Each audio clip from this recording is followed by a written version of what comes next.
వీళ్ళే నిషేధిత జాబితాలో ప్రాపర్టీస్ బలవంతంగా పెట్టించేసేస్తున్నారు. వీళ్ళే లిటిగేషన్ క్రియేట్ చేసి వీళ్ళే కూడా కబ్జాలు చేసే కార్యక్రమాలు జరుగుతూ ఉన్నాయి. రాష్ట్ర వ్యాప్తంగా ఇదే రకమైన అన్యాయం కొనసాగుతూనే ఉంది.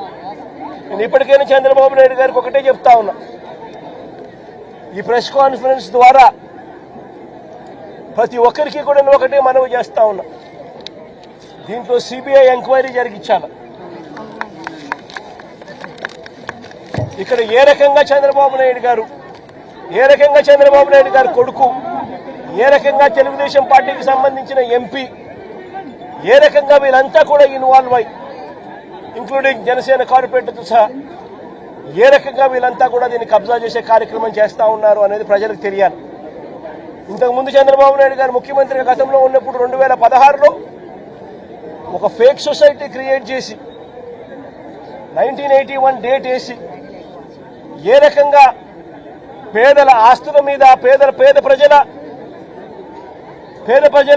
ఆస్తుల మీద ఏ రకంగా కన్నేశారు అన్నది కూడా ఇవన్నీ బయటికి రావాలి.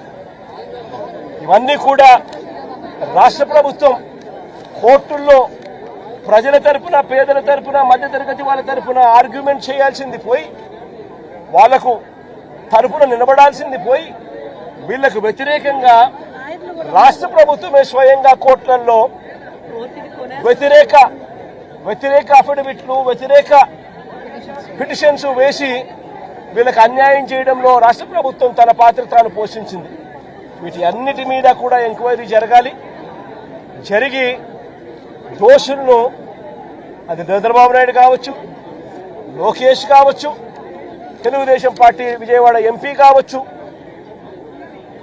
ఇక్కడ తెలుగుదేశం పార్టీ ఇక్కడ జనసేన కార్పొరేటర్ కావచ్చు, వీళ్ళందరి పాత్ర మీద కూడా ఎంక్వైరీ జరగాలి.